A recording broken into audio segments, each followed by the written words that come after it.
ఈ రోజు నుంచి అయితే తెలంగాణ ఎస్ఐ కానిస్టేబుల్ అప్లికేషన్స్ అయితే ప్రారంభమైనాయి. అప్లై ఎట్లా చేయాలనేది మీకు ఏమైనా డౌట్ ఉంటే సో ఈ రీల్లో నేను క్లియర్గా చెప్తే ఈ రీల్ని సేవ్ చేసుకోండి, ఫాలో చేసి పెట్టుకోండి.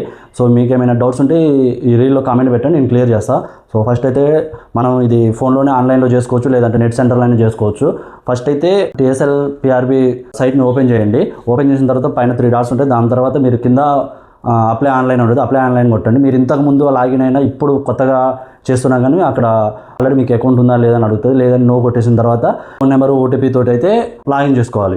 లాగిన్ చేసుకున్న తర్వాత పైన ఏమన్నా అడుగుతుంది అంటే నువ్వు 10th క్లాసు తెలంగాణలోనే చదివిన లేదా అని అడుగుతుంది. సో తెలంగాణలో అయితే తెలంగాణ కొట్టండి. దాని తర్వాత మీ 10th SSC hall ticket number plus మళ్ళీ ఏ ఇయర్లో పాస్ అయినావు అనేది అక్కడ ఎంటర్ చేయండి.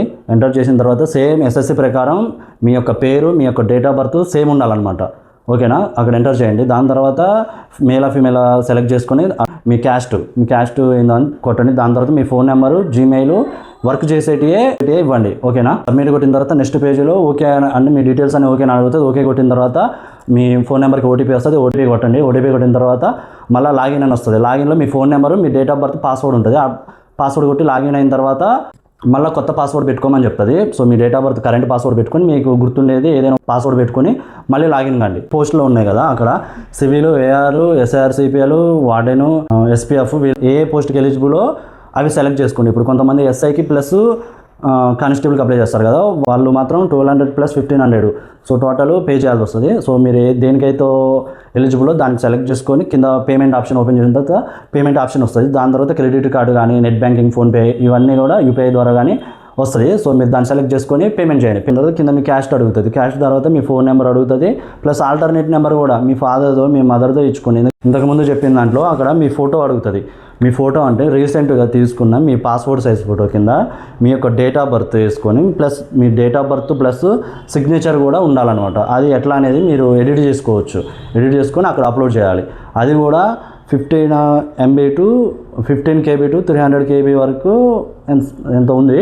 సో ఆ కేబీలోకి రెడ్యూస్ చేసుకొని పెట్టుకోండి మీరు. ఓకేనా, ఆర్ యూ లోకలా కాదని చెప్పేసి కూడా అడుగుతుంది. దాంట్లో మీరు డిస్టిక్, మండలం, విలేజ్ పెట్టండి. దాని తర్వాత మీరు ఎగ్జామ్ ఎక్కడ రాయాలనుకుంటారని చెప్పి ప్రిఫరెన్స్ ఇవ్వమంటుంది. ఫస్ట్ అయితే మీ లోకల్ డిస్ట్రిక్ట్ పెట్టుకొని దాని తర్వాత మీరు ఎక్కడ ఉంటున్నారో అక్కడ పెట్టుకోండి. ఓకేనా, ఒకవేళ మీరు ఎక్స్ సర్వీస్ మెన్ అయితే ఎక్స్ సర్వీస్ మెన్ సర్టిఫికేట్ పెట్టుకోవాలి. మీరు ఏజ్ రిలాక్సేషన్ కూడా మీకుంటే ఆ సర్టిఫికేట్ పెట్టుకోండి. కింద అడ్రస్ అని అడుగుతుంది. అడ్రస్ మీరు మీ పర్మనెంట్ అడ్రస్, మీ ఊరిలో మీ ఇల్లు ఎక్కడ ఉన్నదని చెప్పేసి ఆ అడ్రస్ ఇవ్వండి. మీ డిస్టిక్, మండలం, విలేజ్, పిన్ కోడ్. తర్వాత నెక్స్ట్ సబ్మిట్ కొట్టండి. సబ్మిట్ కొట్టిన తర్వాత నెక్స్ట్ ఏం ఉంటుందంటే మీ క్వాలిఫికేషన్ అడుగుతుంది. ఇంటర్మీడియటా, డిగ్రీయా, మళ్ళీ ఇంటర్మీడియట్ అయితే ఆ గ్రూప్ కూడా అడుగుతుంది. క్యాండిడేట్స్ ఫర్ ఇన్స్ట్రక్షన్స్ అని ఉంటాయి, అవన్నీ టిక్ కొట్టేయండి.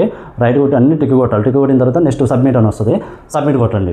సబ్మిట్ కొట్టిన తర్వాత మనకి ఆధార్ ఓటీపీ వస్తుంది. మళ్ళీ ఒక మీ మొబైల్ నెంబర్కి ఓటీపీ వస్తుంది. ఓటీపీ కొట్టండి. దాని తర్వాత ఆధార్ అథెంటికేషన్ అని వస్తుంది. దీనికోసం ముందు మీరు ప్లేస్టోర్లోకి వెళ్ళి ఆధార్ యాప్ డౌన్లోడ్ చేసుకోండి. ఆధార్ యాప్ డౌన్లోడ్ చేసుకున్న తర్వాత మీ ఆధార్ నెంబర్ కొట్టి ఆ యాప్లో లాగిన్ కండి. లాగిన్ అయిన తర్వాత మీకు ఫేస్ అథెంటికేషన్ అడుగుతుంది. ఫేస్ అథెంటికేషన్ కొట్టండి. దాని మన వెబ్సైట్లో వచ్చేసి ఒక స్కానర్ ఇస్తుంది. ఆ స్కానర్ మీరు ఏం చేసుకుని స్క్రీన్ షాట్ తీసుకొని ఆధార్ యాప్లోకి పోయి స్కానర్ ఉంటుంది, అక్కడ స్కాన్ చేయమని చెప్పేసి ఇది స్కాన్ చేస్తే డైరెక్ట్ ఆటోమేటిక్గా అదే రిడక్ట్ చేసుకుంటుంది. సో మీ డీటెయిల్స్ అన్నీ అక్కడ తీసుకుంటుంది. అది తీసుకున్న తర్వాత ఆధార్ అథెంటికేషన్ కూడా కంప్లీట్ అయిపోతుంది. కంప్లీట్ అయిపోయిన తర్వాత అక్కడ మీకు రైట్ సైడ్లో 3 డాట్స్ ఉంటాయి. ఆ డాట్స్ ఉంటాయి. 3 డాట్స్ మీద కొట్టిన తర్వాత అక్కడ డౌన్లోడ్ అప్లికేషన్ అని ఉంటుంది, SCTPC అని చెప్పేసి మీరు డౌన్లోడ్ చేసుకోవచ్చు. సో మీ Part 1 అప్లికేషన్ అయిపోతుంది. ఓకే గైస్, మరిన్ని అప్డేట్స్ కోసం మన పేజ్ని ఫాలో చేసి పెట్టుకోండి. మీకు ఏమైనా డౌట్స్ ఉంటే కామెంట్ చేయండి. ఓకేనా, until then take care, bye bye. కాప్ మీ మహేష్ యాదవ్.